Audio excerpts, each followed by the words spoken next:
Hey everyone, Mr. Happy here, and welcome back to another part of our Final Fantasy XI Let's Play. So you know how I said I was going to record a part immediately after the last part? Yeah, I went to go play with Ivy, and then I had something that I had to take care of, and then I did not do that. It's actually like the following Saturday. Well, I think I was recording that on a Sunday. It's now the following Saturday, and I would like to record 2 parts today. Again, I would like to, especially with Monster Hunter coming out next week. Like, I'm definitely going to be wanting to put time. Although I don't normally play Monster Hunter off stream. I usually only play it on stream, so maybe it won't be that bad, but all the same. So first, let me just quickly stop into the Mog House that is in Juneau. We did not visit this last episode, so I'm going to stop in real quick. I actually have a decent amount of gil in here. I got like 70,000 gil. Just from all the crystals I sold, some of the other items that we picked up. That's up pretty quick. Now, your delivery box only actually takes 8 items at a time. And if you don't pull an item out, it can stay in here indefinitely. But, and in fact, I'll use it as a second inventory sometimes. I'll just, like, mail myself stuff so it doesn't take up inventory, and I'll just, like, leave it here. I'm not going to take this out right now because it's probably never going to sell, to be honest. So, I don't know what I'll do with this, but, I pulled out, like, almost 100,000. It was, like, what, 93,000 total? So, this episode, I wanted to get back to leveling Thief because we have been leveling our sub-job with Warrior the whole time. Now, I've been talking about how Qufim Island is the location that most people will go to level around the level 20-ish range, and yet I have basically avoided it the entire time, as a matter of fact, just because of the kind of the weird-ish route that we ended up taking. You know, but to give you guys a little more sense of adventure, actually walking a lot of places, not really going to Juneau right away. But now that we've come to Juneau, we've unlocked our Chocobo, we've unlocked our mount, I think it's time that we do finally dive over into Qufim. Now, at some point we will have to come to Qufim, and we will have to advance Rhapsodies of Vana'diel. We're not going to do that right now. We are just going to go to Qufim. I'm going to level. We're going to talk a little bit about that. And then if I should get through these levels pretty quick, I think we might also take a trip over to Kazam. Now, that's something I mentioned in the last episode. And I mentioned how I don't have to get there the conventional way. And I'm not going to be getting there the conventional way, as much as some people may almost expect me to. So, Kazam is an area from the first expansion, Rise of Xylart. All of us who picked this up in NA, Rise of Xylart basically released with the North American version. So, you know, it was basically just like another part of the game. Rise of Xylart barely even feels like an expansion for us. It basically is a base game thing. And in order to unlock it, you either had to buy a key, or buy a pass, or you had to go farm keys from 3 different Beastman strongholds, and then bring them back to the NPC who is at the front desk that takes the airship to Kazam, which is in Port Juneau. Pretty much nobody does that anymore. Similar to how I said walking to Juneau isn't really something anyone does anymore. That's also something that nobody really does. The main reason being that you can just go there from Norg. Now, we did want to make sure that we had the Chocobo license before going to Norg, because if you don't, then you have to buy, like, silent oils and prism powders, and the walk is a lot slower. So it wouldn't have made sense to have gone to Kazam from Norg until I had that done. So the fact I just got to Juneau is the main reason why that's being delayed. We're going to basically take a Chocobo from Norg and walk up to Kazam, and then we can grab the home point there, and then we never need the airship for anything in particular. Now, I do have to be a little careful here, but if I recall, this is a mountable... No. Oh, wait, I need to... Okay, so one other thing that I had failed to remember about the... What's it called? The mount, is that you do actually still need to be level 20. I had forgotten this, so consider this a quick lesson for me as well. So I don't really have a way around that thing, and while you might be thinking that our trusts have been relatively good at basically culling any of the threats up to this point, I would say this monster is an exception. However, it appears we got lucky, and it cleared a path for us. That monster aggroes by sound or magic, so if you cast magic in its vicinity, it will just turn on you immediately. From an even further range than it can hear you. And if I walk past it too closely, then it'll also aggro me. So, usually back in the day, you either had to buy sneak oils, have sneak cast on you, or you had to do what I'm doing now, where you just kind of sneak past the enemy. If I was level 20, I wouldn't have to worry about any of that. So it's just, it's kind of, it's not karma. It's funny that I came here with the intention of leveling. You can level here before level 20. And there actually are ways, once I go up here, there should be a book, like, as soon as I get up here. Actually, no, I think the book is over by Delkfoot Tower. But there's a teleport book here. There's also a Unity Warp. There's a whole bunch of ways to get through this.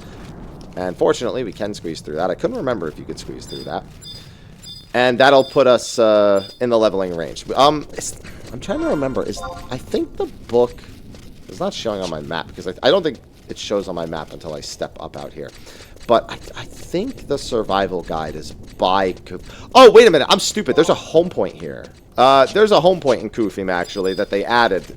It sounds strange to people, but they added home points to some areas where important endgame locations are. And Qufim actually does have an entrance to a Rhapsodies of Vana'diel area. One that's going to be very good for leveling. We will actually be spending some time in there later.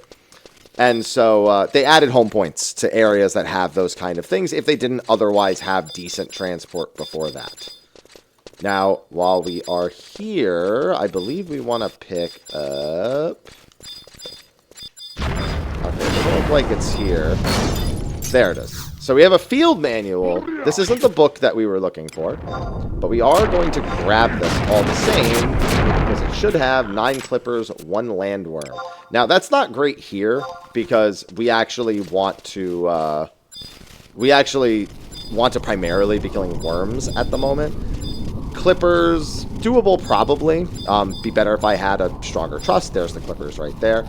But at my current level, with the amount of skill that my character has, it's probably not a great idea.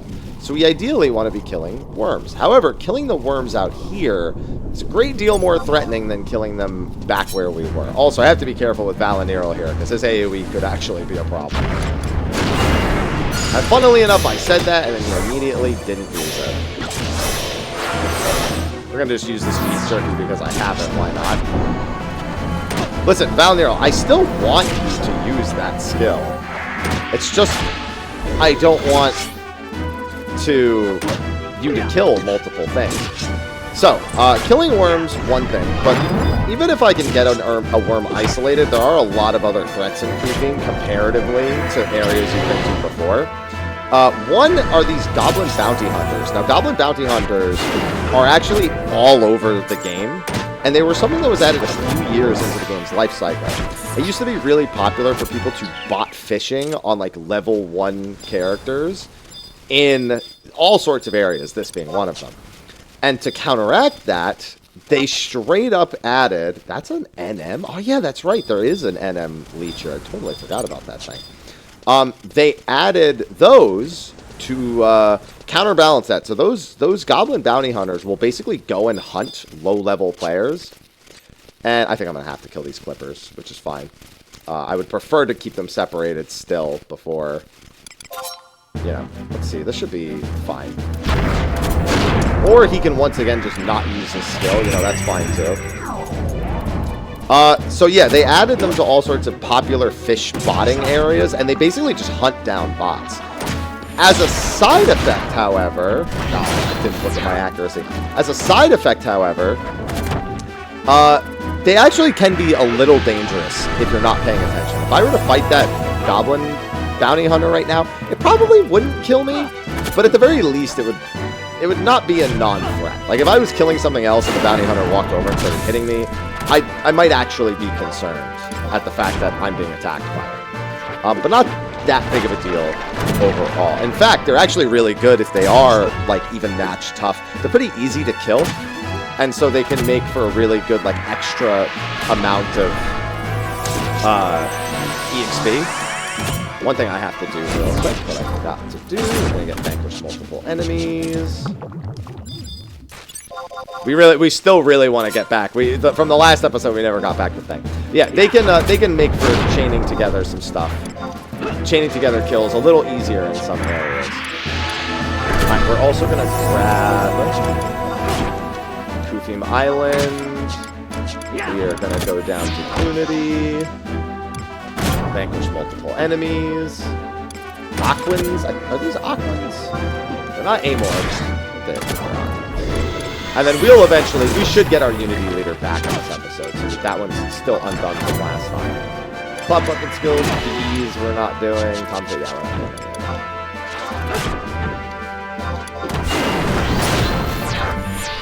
Fortunately, on Thief with Sneak Attack, I actually do have some pretty reliable damage. But we really want to make sure that we actually get back our Aparuru as soon as possible, because Mealy's just going to burn herself through MP. She doesn't have any sustain. Nero can take care of himself for the most part for the time being, though. So, we covered the Goblin Bounty Hunters, why they were added. However, that's not the only threat. You saw me pass by a Gigas, you saw me pass by a Leech Notorious monster. The worms themselves actually do aggro here, so you can't just freely walk past them. On top of that, at nighttime, there's tons of undead. That's something you kind of got to get used to in a lot of the endgame areas, is that at nighttime, undead will come out. And in particular, a lot of undead come out in these corridors, these little narrow corridors that I'm in.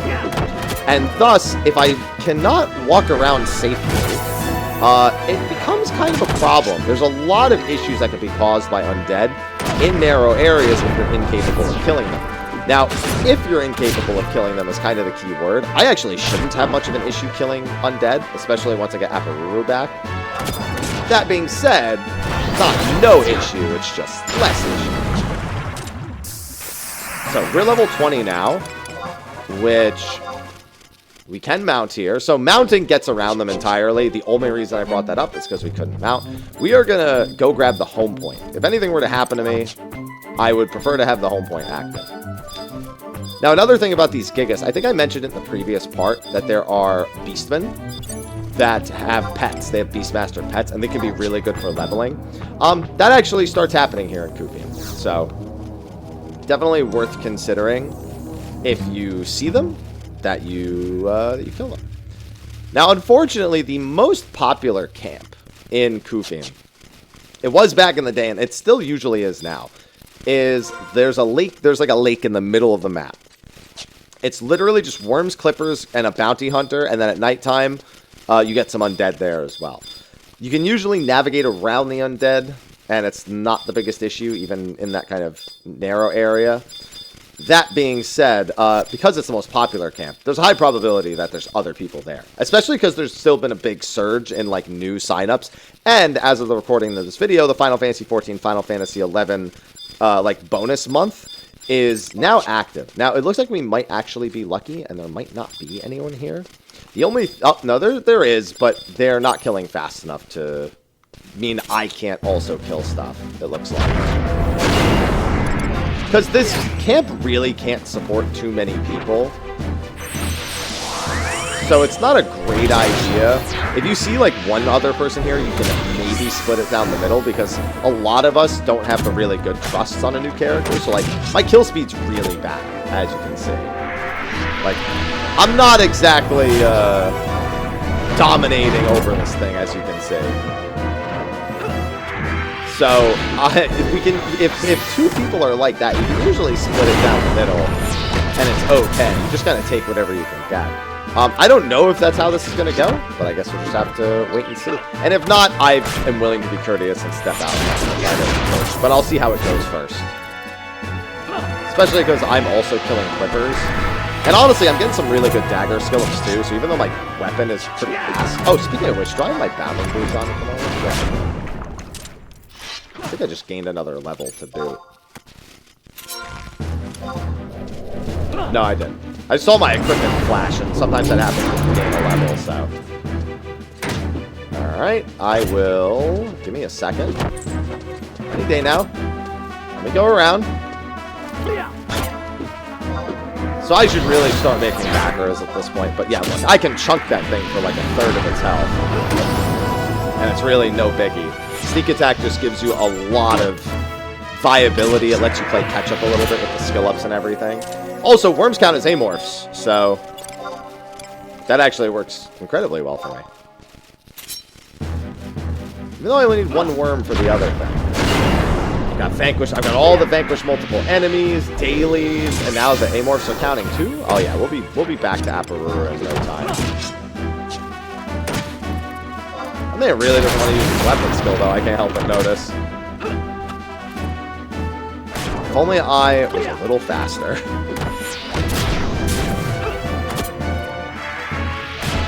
Oh, Joaquin. There we go. I probably don't bother saving this stuff. Stone skin. Get out of here. Yeah, I should probably begin making macros. Basically, macros are the closest thing you get to keybinds in this game. You just, I mean, if you play Final Fantasy XIV, you know what they do. You write out the lines, add whatever weights, party chats. You know, they're functionally the same thing. But what actually ends up happening is they function closer. Oh, I aggroed the goblins, so I guess we'll see how strong they are now. Come on. Or it can miss, so I'm... Oh, never mind. Yeah, remember when I said they're pretty low health? Yeah, good example. And they respawn really quick. But that one's actually only easy prey. I don't remember if they made these ones easier. Because I remember a lot of people complaining about how strong the goblins were at the lake. I think they might have weakened that one, because the other one was incredibly tough. But this one was very clearly not. So, no biggie. We'll just, we'll head out here. What was I talking about? Totally got distracted by that goblin and lost my train of thought. Alright, well, whatever. Couldn't have been that important, I guess. Anyway, back to killing these things. I'll try to remember it. It's gonna really bug me not remembering, but it is what it is. I can't be genius. Yeah, so macros, that's what it was. So macros, you can basically write them. You see at the top of the screen. And then you hold down a button, and if you're on a keyboard, you just press the number, like Control 1, Alt 1, whatever, and it'll perform the macro. Macro's a lot more useful in this game because navigating through all the menus to get to every skill is just not efficient. So, you know, if you want to, and this game actually regularly features changing equipment for different skills once you get into the higher levels. Even when you're like kind of playing through casually for the story, you might do some of that. So the macro is just regulated all. You can change gear, you can string a few actions together as long as there's a wait time between them. And so they're pretty much the bread and butter of almost any player who's going to be picking up the game. So I should consider doing them soon because they will retain their usefulness very, very well. I really hope you don't Uriel Blade right now, but honestly, if you did, I wouldn't even do that. He hasn't really been Uriel Blading a lot. So, like, for example, I could do, like, /JA sneak attack on me, followed by wait 1 Wasp Sting, or even if I want to manually do Wasp Sting, or manually do the sneak attack. I could, like, do the sneak attack and then manually do the Wasp Sting. Or, like, I could have one button be sneak attack. It really depends. Like, I'm using sneak attack, but there's all sorts of skills that you can use as an example. And so, there's a whole lot of different ways to, like, program them and make them comfortable. But, like, here, for example, at the top, I'll write one real quick. So this is SA Wasp Sting. So sneak attack, Wasp Sting.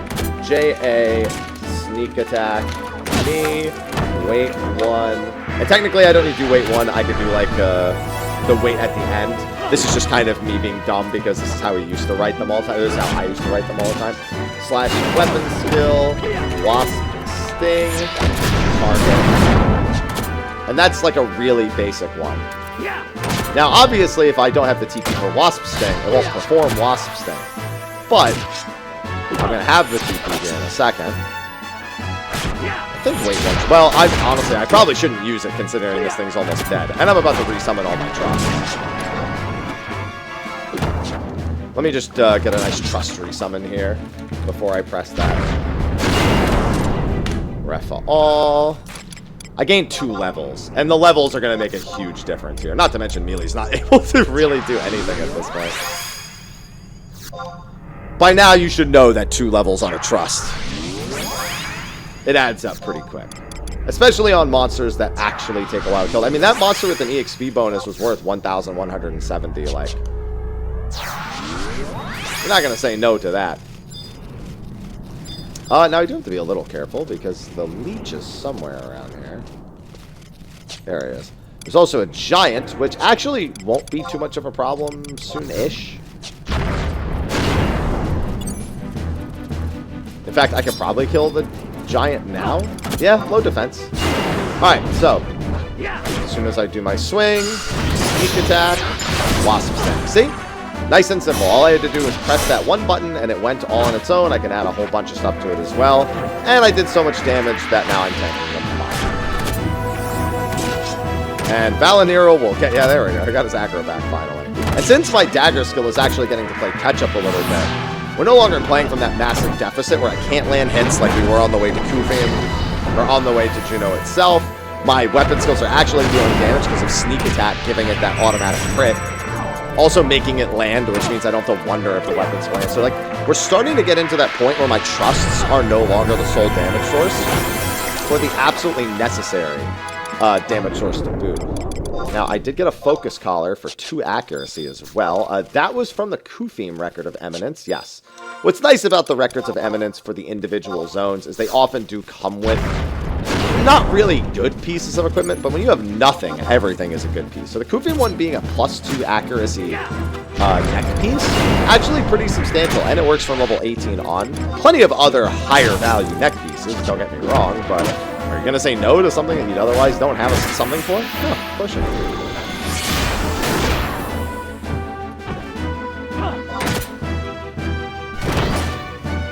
Bam! And I did Distortion, the classic combo. Tachi NP into Wasp Sting for the Distortion. Again, if I had Shantoto 2, this thing would be dead already. Yeah, what doesn't help with my aggro here is I'm provoke pulling these back to this little, like, this little huddle over here. Hey, I do what I gotta do, you know? Level 22 already. Yeah, I never burned through that EXP ring from the last time either. And think about it, we haven't really killed that many mobs yet either. But 1700, nighttime is going to be approaching in about 7 real-life minutes. However, I'm level 22 already, so I can probably safely kill the skeletons. What I can probably not safely kill is the bogies, which, they're not bogies here. I think they're ghosts at this point.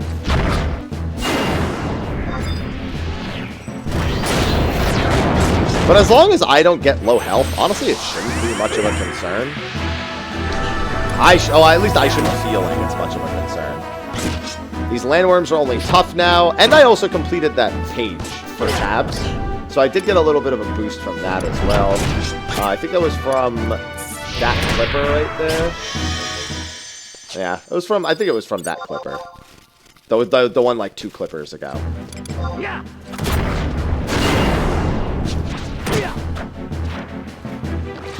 Alright, we've got 25 seconds, so we won't be sneak attacking for a little bit.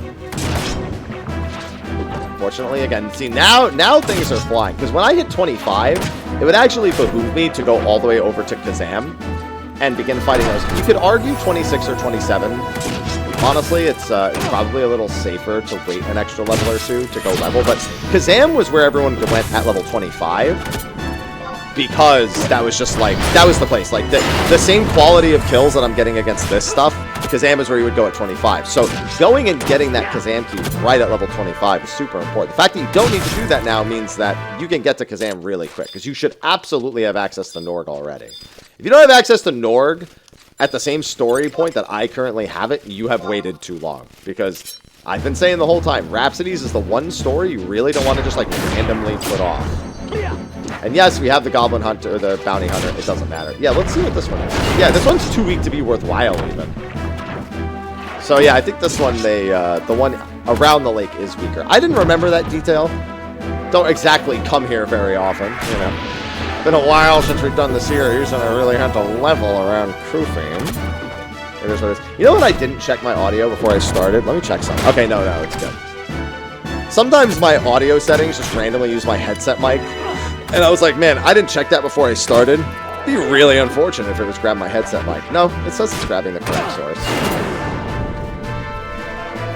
Now, keep in mind, that macro I made for sneak attack for weapon skills, there's a whole lot of different things you can make macros for.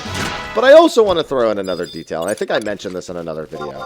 Third-party tools in Final Fantasy XI have become the expected norm for pretty much anybody who's actually trying to do anything endgame related. And as such, there's all sorts of third-party tools for all sorts of things. One of them is one that will automatically change your equipment whenever you select any skill. So if I were to go into the menu and select Wasp Sting, and I had one of those add-ons programmed to detect that, it would see, oh, he's using Wasp Sting, I will do all of these equipment swaps instead of the macro for it. That doesn't mean people don't use macros, but it changes it in such an efficiency that it's kind of just unmatchable. And the speed the game actually gets played at max level nowadays is substantial to the point where being at less than that is not an unplayable disadvantage, but substantial enough that you would not want to subject yourself to that kind of that self-nerf. I, of course, still opt not to. Well, yes, I do have Windower installed. I think the only two things I have are like a Puppet Master preset thing and the dress-up thing, which you've already seen, like when I randomly, like, I'll change like Job and Selbina, and it'll still show me with an axe, even though I'm technically on deep. Like, you've seen that happen a few times already. So it's not an ideal scenario, but it is. And I feel like most people, if you're just playing the game to experience the story, you've been told by, you know, the boomers like me that, oh, the story's really good. If you play it just for the story, you'll probably have a good time. You probably don't need to concern yourself with that stuff. It's only if you, like, actually want to get into, like, really late game stuff or that level of efficiency begins to become a factor. I am going to be bound in place for a very long time, I am realizing right now. I wonder if I can provoke this thing and have it hit me to get... Oh, that's the wrong decision. I should have provoked something else to pull it. Now I gotta wait 30. Yep, well. It is what it is. I have made an error in judgment. I should have provoked the Clipper over there, since I don't have any ranged attack. Oh, come on, come close. No! Come closer! Alright, well, I might as well open... I got 5 seconds, so I might as well have just waited, but, you know. What's in this chest? An elixir? Sure. Elixirs are not as good in this game as one might think. You're like, oh my god, an elixir? That's crazy. Just in a random... No, it's... Trust me. It's also a temporary item. I can't keep it forever. I got bound again. Well, I know not to make the same mistake. Eventually, my trust will be able to just dispel that. That is not the case yet, however.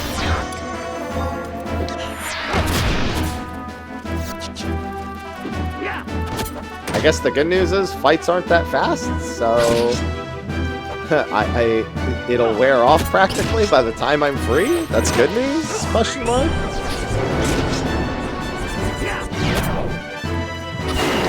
Okay, now.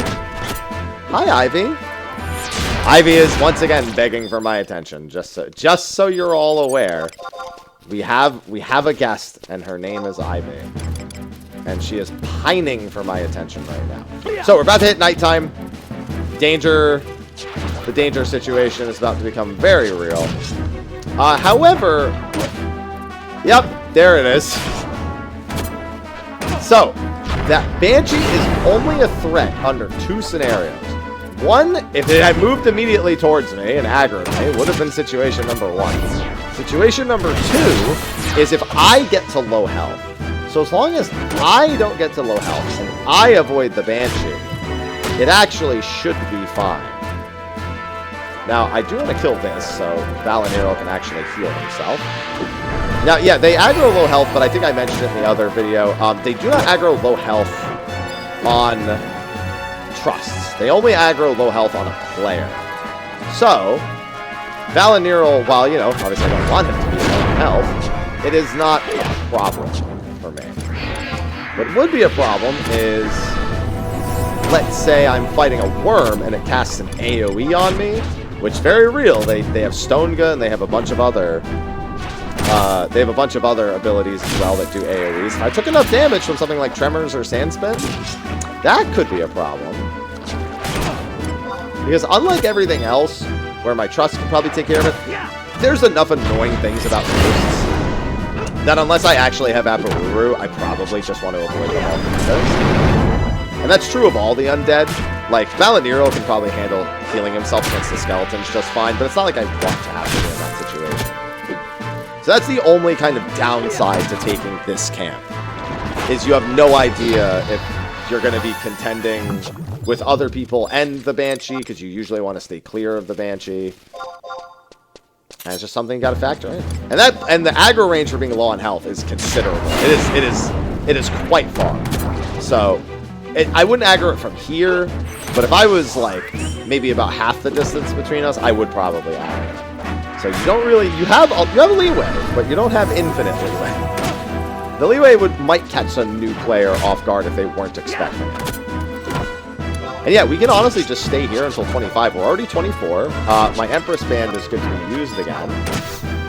Obviously, since I haven't been playing this every day or recording lots of parts, my Empress Band, it kind of gets to just survive a while.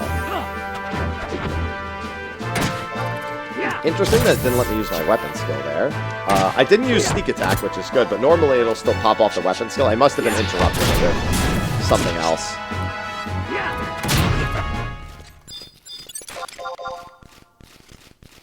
Oh, you know what? It might have been the Empress Band itself. The activation of the Empress Band. That makes sense. It'll be nice when I get weapons. I think Viper Sting is the next weapon skill I will generally use. Like, Shadow Stitch is not ideal for these situations. I need one more Clipper, and I'll have the tabs thing done again.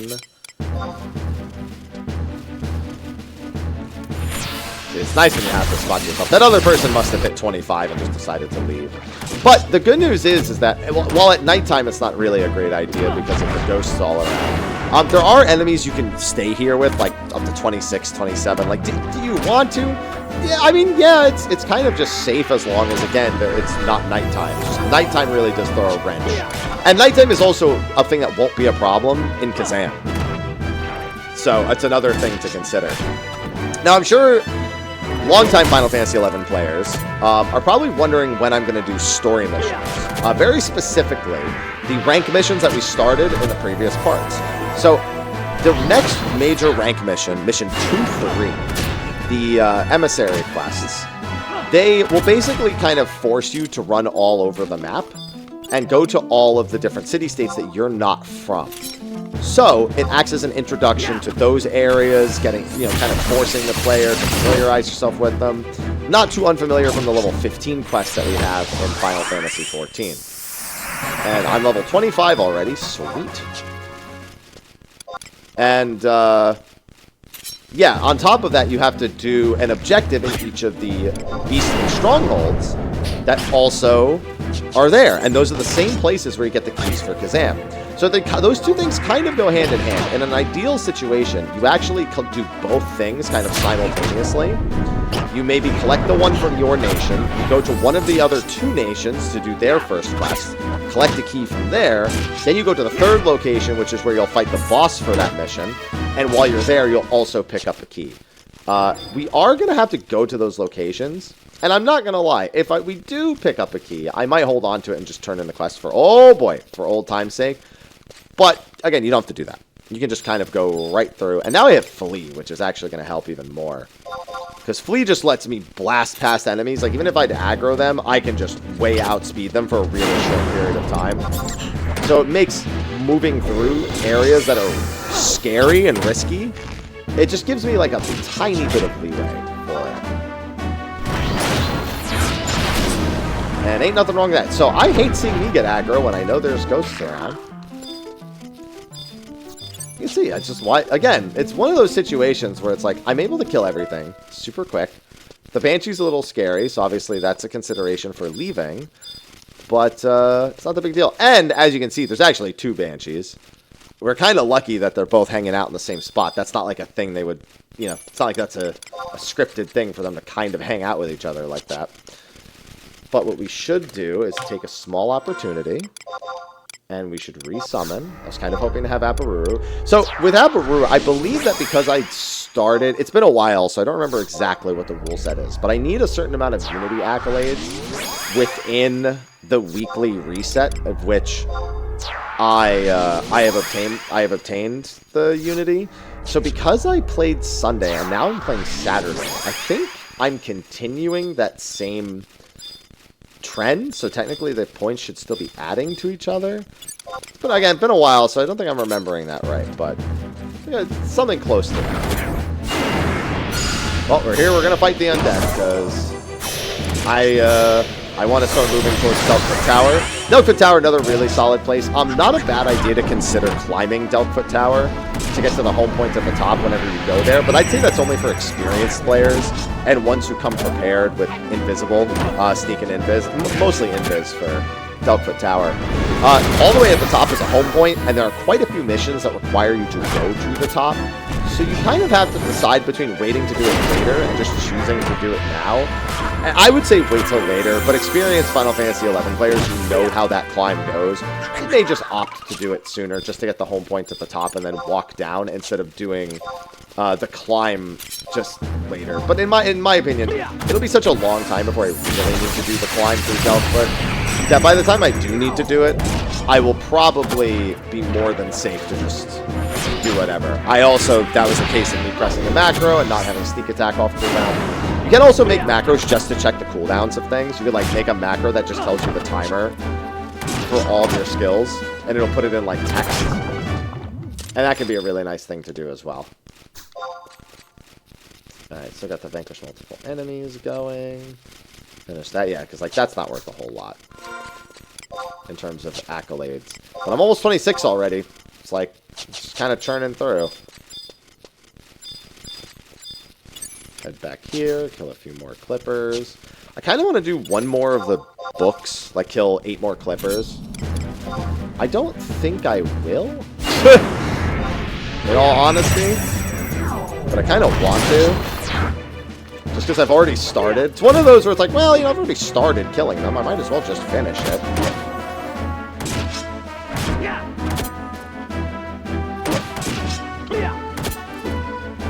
But I would like to take you on the path to Kazam. I gotta see if I remember it off the top of my head. Most of the time, I feel like last time I went from Nord to Kazam, I thought I was gonna get lost and didn't. So I think the opposite's gonna happen this time. I mean, it's not that... There's not really that many ways to run. It's more confusing, in my opinion, going from Kazam to Nord than it is going from Nord to Kazam, ironically enough. And you might think that's stupid. Wouldn't it be the same thing? It's not, and I just wet my cross-stick again. Listen, I gotta do a lot of weapon skills anyway. I need 40 more weapon skills to get that thing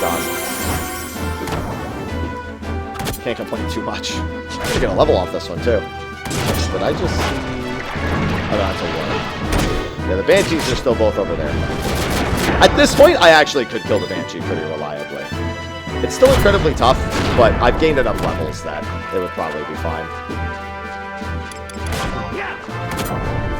No, I'm not going to go deliberately fight one just to find out. Oh, hey, what's up?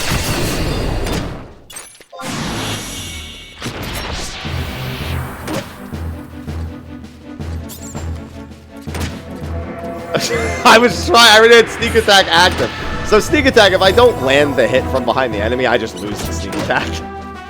And I was like trying desperately to get behind that thing since I knew he had Uriel bladed it. It did not work. For all intents and purposes, my plan did not work. And it's on cooldown now, so do not use it against this. That, like, dagger skills at 79. I should probably pick up a new dagger in all honesty. Like I said, if there's anything you're going to upgrade as you go, your weapon is, like, the one thing that you should consider putting some into. I also think that if I go to Delkfoot Tower, I think it'll ask me to skip the opening cutscene to Chains of Promethea. And I am going to wait at least a little while longer before we do Chains at all. There's really no reason to do Chains yet. There's nothing that's like I should really urgently go out of my way for. And as such, I'd like to put it off as long as possible, so I will probably skip the cutscene when I finally go to Delkfoot Tower. Because we're gonna have to go to Delkfoot Tower for quite a few things, including the Rise of Xylard expansion. There's a lot of things that are in there that are important, so don't worry, we'll get our chance. Oh boy, here comes the part where I get bound again. If only my trusts had erased at this point. Boy, do they not. Yeah, not much I can do about that. I think I said in the episode on the way to Juneau. No, it might not have been on the way to Juneau. It might have been the one where I was on my way to the dunes where I killed Mary. No, that was where we were killing the bees, which I guess was the same episode that I went over to that. One of the worst scenarios you can get into is you get put to sleep by an enemy, and then your trusts kill it, and then you're still stuck asleep and you just have to stand there. Bind is pretty similar in that same regard. You really don't want to get bound and be stuck wherever you are for whatever reason. There's plenty of reasons why you wouldn't want that to be the case. Having 2 Banshees in the area, definitely to some capacity on that list. I want to check my combat skill. Yeah, my dagger is capped. I was like, I think my dagger is pretty close to cap. It is. Yeah, so accuracy literally shouldn't be a problem for dagger for the rest. Like, no matter what job I'm playing, if I'm using a dagger, it's accuracy. Shouldn't be an issue if I'm fighting something that's within a reasonable level. And still, Valiniril basically his own healer. Oh. Turning around does not stop weapon skills. I don't know why. I could, and even if I had outranged it, it would have just burned all my TP anyway. Alright, and you know what? We got a skill chain off of it. I'm good with that.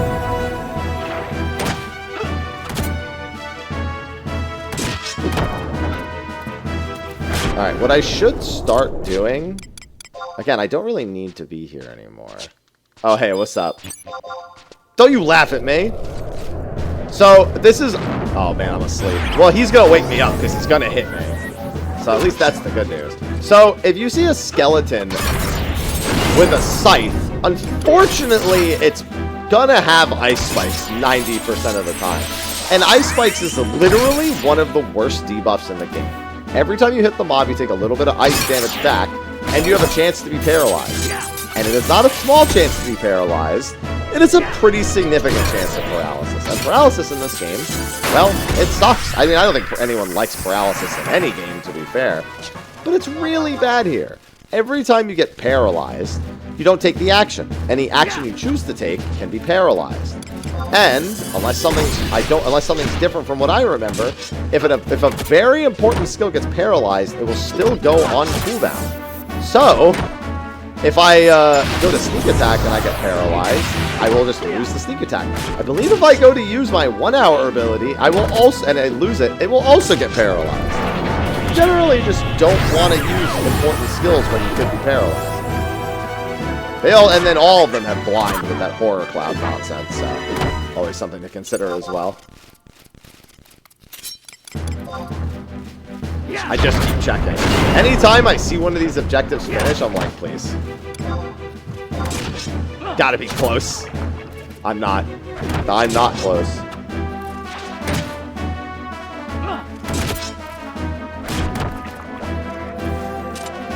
Alright, one more clipper should do the trick. Now, when you're going through here, if you want to unlock Summoner at some point, not the worst idea to kill Acrophes. I think I mentioned this in the Dunes video when I was killing leeches. If you plan on unlocking Summoner, definitely a good idea to consider killing Acrophes. Because if you get the Carbuncle's Ruby, that's required to start unlocking Summoner.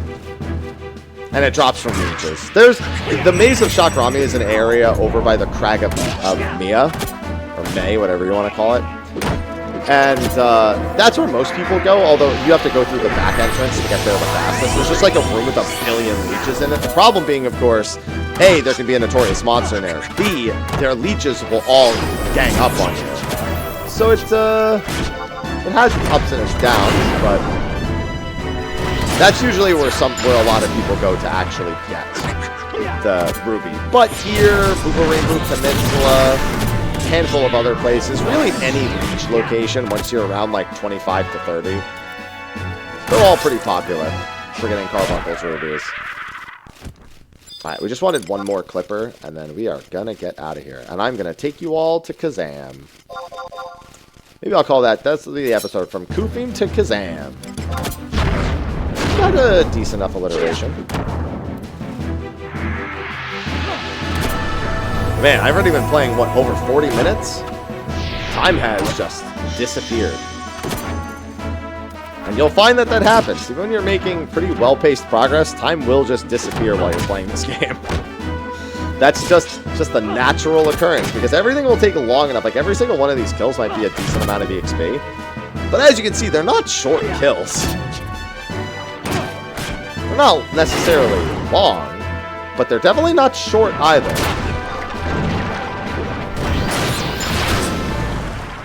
And as such, it just takes a while to get through them. Okay, so we made it to almost 28. No point in really getting the 28. It's not going to help me in any capacity to do that now. So we are going to go this. Now, fortunately, because of the home point here, and yes, there is a survival guide over there. We're just not going to worry about it. We have a home point, so honestly, most important thing. We go to El Shimo Low and go right to Norg. We can rent a Chocobo from there because we are over level 20 now. And just like that, I'm basically caught up to my warrior's level. As you can see, things do really pick up pace once you're actually going to appropriate level zones, when you have EXP rings.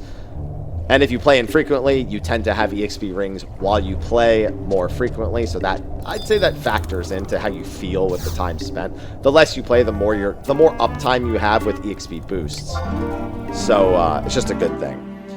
Now, normally there's a zone between Norg and the Yatunga jungle where we are right now, but when you rent a Chocobo, it just cuts you right out here. Now, I don't have the map, and I'll be honest, I think most people would agree, the map for this zone is not very good. It's one of the most notoriously bad maps in the entire game.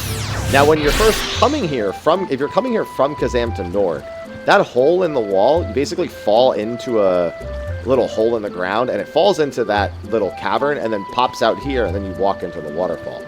We can't go back that way, so instead we have to go this way, and all you're really trying to do is go north. You're going to have to drop into a couple of holes again, but I can usually divine what I'm doing based on map location. Now, it's not a perfect science because I don't remember exactly where it is, but I'm pretty sure we just go this way. And then we'll go into this cave, and then I think it'll pop us out in a small open area like the one I just came from. We fall into that hole, we run north, and I think we're back.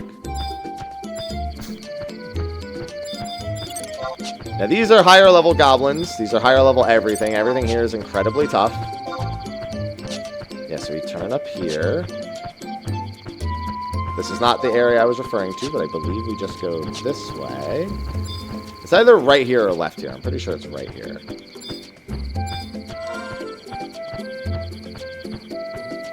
As long as you have kind of like an index on going north, like I said, going back to Kazam is generally easier on average. Not always easier. Like I said, I haven't done this run in a while, so I'm kind of just guessing to some capacity. And I can tell you right now, I did not go the right way. So where I'm going, actually, is kind of towards how you get to Norg in the first place. Yeah, I needed to follow that other path. Yeah, it's actually really short. So, again, I think the run from Kazam to Norg is technically well, no, yeah, kind of the easier one of the two. I'm sorry, the longer one of the two. The more complicated one. This is generally, once you remember what to do, I think this is the faster and easier way to go. Obviously, I've done it wrong, but just from memory. Because like I still remember exactly how to get to Yotor Jungle. That's like super easy. We're just going to keep indexing on north. You know, it's funny. I'm saying indexing on north, and it's because even though I'm opening the map screen into a no map, I have some inkling of like how it looks because I've just seen it so many times, right? But I haven't done it in such a long time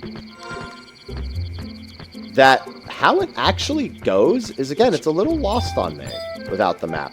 With the map, I know exactly how to get there with the map.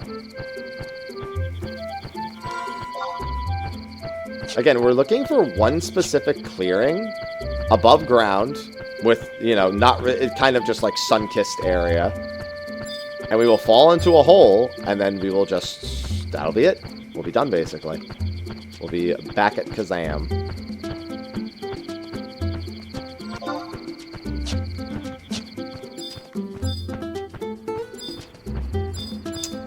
Yep, this looks right to me. Actually, wait, no, okay. I think I've done it again. This is this where I think it is? No, actually. Oh, wait, no, this is a different spot, but I think I can use this too. This is not the open clearing I was looking for. But I kind of remember, I feel like I remember coming over here for something at some point. Either way, we'll just keep doing what we do.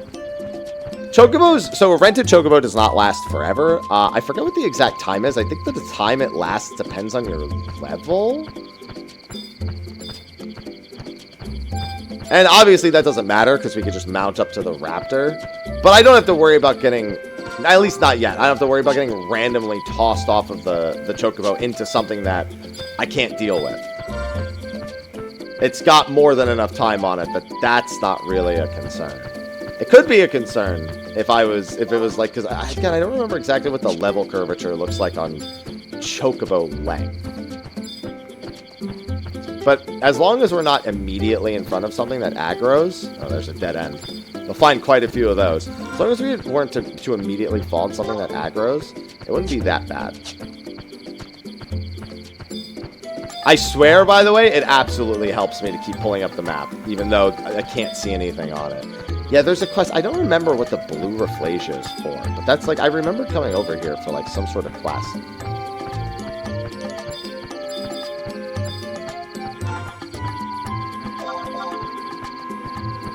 Because if I recall correctly, Kazam is all the way to the north, Yotor is all the way to the east, and then Norg is south-ish. It's like southwest.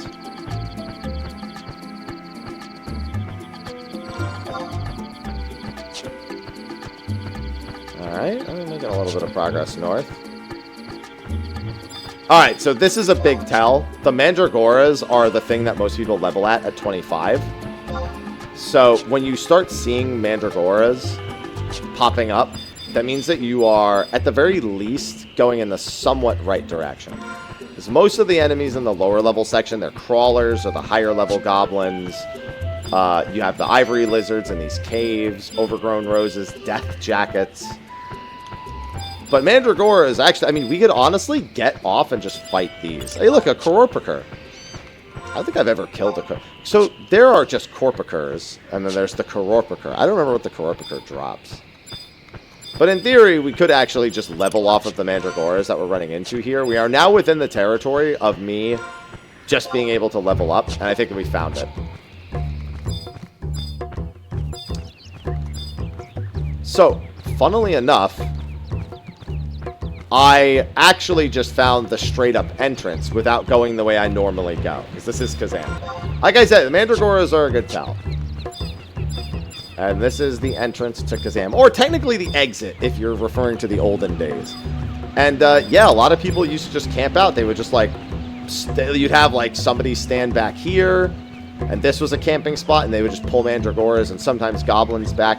People would hide right here, literally right here next to this book. Sometimes people would hide around here. They would just, like, stick themselves right here. And that's it. They would just pull Mandragoras, goblins, whatever. As long as nobody aggroed, it was fine.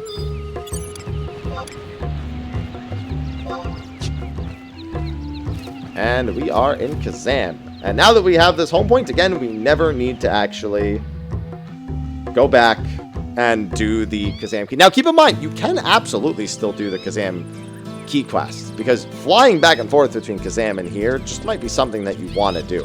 If I also recall correctly, and someone can feel free to remind me of this, I'm pretty sure there are some quest NPCs. At least one here in Kazam that very specifically requires the airship pass to get to. It's literally an NPC that is just at the dock, and you can't even go to the dock and go all the way into it unless you actually have the airship pass. So I don't remember for what particularly, but that's tickling a part of my brain, saying that it is something I absolutely did and it was important. I just can't remember for what. It's not for any of the summoner-related stuff, because there's some summoner-related NPCs over there. I don't remember what it was for, but I'm certain it's a thing that exists. Alright, so we got the home point for here. We're now gonna exit. Stage left. Go right back to the Nomad Moogle. And we could change jobs if we wanted to, but obviously we don't need to. Since I will be killing stuff in Yatunga, I should... Now keep in mind this is a Xylardian region, so we do have to do combat Xylar. Yeah, I swear like that NPC, like Gemi Cinturillo or I swear, it might, you know what it might be? A, it could be any of these NPCs. B, it could also just be like a quest trigger that specifically occurs. But, yeah, how many minutes? Oh, yeah, we're just under an hour in. Maybe I wrap here and we actually explore around Kazam. I think this next part I'll do a bunch of leveling, and then the part after that I think we'll burn through some rank missions. Another rent-a-chocobo here if you want. There's an auction house over there. Is there a survival guide? Yep, and there's a survival guide right here. Another method of getting back here. And there is an outpost. There are survival guides and other things that you can use to get around out there, but there's also the Unity warps and whatnot. And again, Unity warps, once you get used to where they all are, you'll use those a lot. So don't be too surprised if, even though you're picking these things up, if you end up just kind of not using them because you can get closer to where you actually want to go with stuff like the Unity teleport. It's always nice to have these, though. You're not going to not want to have these free teleport locations. But I think that's going to be a wrap for this video. From Qufim to... Wait, what the heck? Sorry, I got distracted by an email. Let me finish the video, and then I'll check the email. Yeah, so that's going to be a wrap for this week's episode of Let's Play Final Fantasy XI, from Qufim to Kazam. I like that title. We're going to go with that. I am going to record another part right after this. I just got to check the email, use the restroom, and so it's going to be like I'm not even gone. If you go from the previous video to the next, to this video to the next video, it's going to be like I didn't even go anywhere. So, thanks everyone for watching. Be sure to like and subscribe. Be sure to engage with the video, engage with the playlist. If you haven't watched the previous parts, be sure to go back and watch those. They should be popping up on the screen. If they're not already there, they'll be somewhat around. And yeah, appreciate y'all watching week after week. I will see all of you in the next part. And until then, take care.